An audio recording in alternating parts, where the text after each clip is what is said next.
ନମସ୍କାର। ଜାନକୀ ପାଣିଗ୍ରାହୀ। ଆଜି ଆମେ କରିବା ପ୍ରାଣାୟାମ ଭସ୍ତ୍ରିକା, ଯାହାକି ଥଣ୍ଡା, କାଶ, ଶ୍ୱାସକୁ ଦୂର କରିଥାଏ। ତାହା ସହିତ ଆପଣଙ୍କର ସାଇନସ୍, ବ୍ରଙ୍କାଇଟିସ୍, ଆସ୍ଥାମା ଠିକ୍ ହେଇଥାଏ।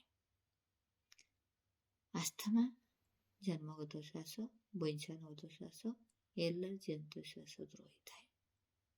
ଆରାମ ନିୟମ ସମୟ 2 ମିନିଟ୍, ନିୟମିତ 5 ମିନିଟ୍ ପର୍ଯ୍ୟନ୍ତ କରିପାରିବା। ପ୍ରଥମେ ଆରମ୍ଭ କରିବା ସମୟରେ 2 ମିନିଟ୍ କରିବା। ତା ସହିତ ଆମେ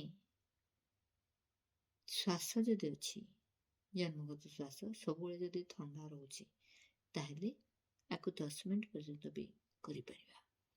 ରହି ରହି କରିବେ, କିନ୍ତୁ ଯେତିକି ସମୟ କରିବେ ସେତିକି ସମୟ କାଉଣ୍ଟ କରିବେ। ଭସ୍ତ୍ରିକା ପ୍ରାଣାୟାମ କରିବା ଦ୍ୱାରା ରକ୍ତ ସଞ୍ଚାଳନ ଠିକ୍ ଭାବରେ ହେଇଥାଏ, ମଳମୂତ୍ର ଠିକ୍ ଭାବରେ ବିସର୍ଜନ ହୋଇଥାଏ, ଶରୀରର ଗୁଳା ମେଲ୍ଟ ହେଇଥାଏ, ଆପଣଙ୍କ ଫୁସ୍ଫୁସ୍ ଶକ୍ତିଶାଳୀ ହେଇଥାଏ। ତାହେଲେ ଆରମ୍ଭ କରିବା। ଆସନ୍ତୁ ଭସ୍ତ୍ରିକା। ବସିଯିବା ପଦ୍ମାସନ, ସିଦ୍ଧାସନ କିମ୍ବା ସୁଖାସନରେ, ହାତ ମୁଦ୍ରାରେ, ବାୟୁ ମୁଦ୍ରାରେ ଲମ୍ବା ଶ୍ୱାସ ନବା, ଲମ୍ବା ଶ୍ୱାସ ଛାଡ଼ିବା। 3 ସେକେଣ୍ଡ ଲଗେଇବା, ଶ୍ୱାସ ନବା, 3 ସେକେଣ୍ଡ ଛାଡ଼ିବା। ଇଏ ହେଉଛି ବିଧି।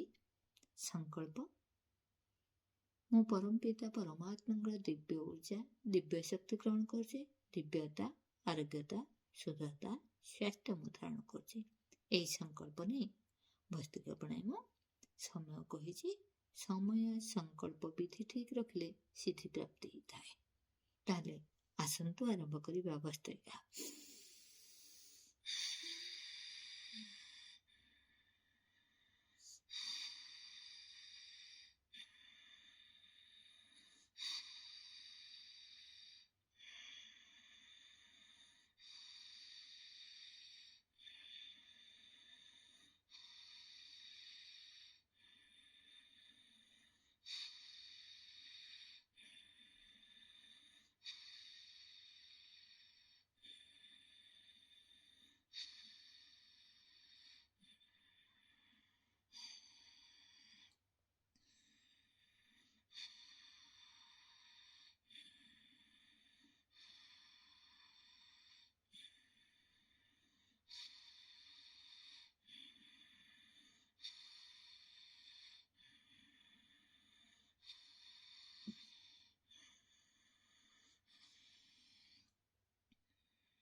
ଅଭ୍ୟସ୍ତ ହେଇଗଲା ପରେ ଶୀଘ୍ର ଅତି ଶୀଘ୍ର ବି କରିପାରିବେ।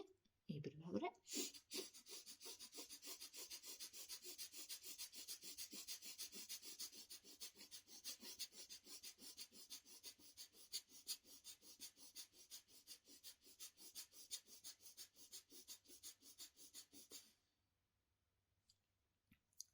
ବିଶ୍ରାମ। ଇଏ ଥିଲା ଆମର ଭସ୍ତ୍ରିକା ପ୍ରାଣାୟାମ। ନିୟମିତ ଭାବରେ 2 ମିନିଟ୍ ଅଭ୍ୟାସ କରନ୍ତୁ, ତାପରେ 3 ମିନିଟ୍, ତାପରେ ଆସ୍ତେ ଆସ୍ତେ 5 ମିନିଟ୍ ପର୍ଯ୍ୟନ୍ତ କରିପାରିବେ। କିଛି ଅସୁବିଧା ନାହିଁ। 2 ମିନିଟ୍ ଯଦି କରିପାରୁନାହାନ୍ତି, 1 ମିନିଟ୍ କରନ୍ତୁ, ଅଳ୍ପ ସମୟ ବିଶ୍ରାମ କରନ୍ତୁ, ଆଉ ଥରେ 1 ମିନିଟ୍ କରନ୍ତୁ। ଦେଖିବେ ଆପଣ କିଛି ଦିନ କଲା ଭିତରେ ଆପଣଙ୍କର ସାହସ ବଢିଥାଏ, ଆପଣଙ୍କ ଶକ୍ତି ବଢିଥାଏ, ଆପଣଙ୍କ ଧୈର୍ଯ୍ୟ ବଢିଥାଏ। ଥଣ୍ଡା, କାଶ, କଫ ତ ନିଶ୍ଚିତ ଭାବରେ ଠିକ୍ ହେଇଥାଏ। ରହୁଛି। ନମସ୍କାର।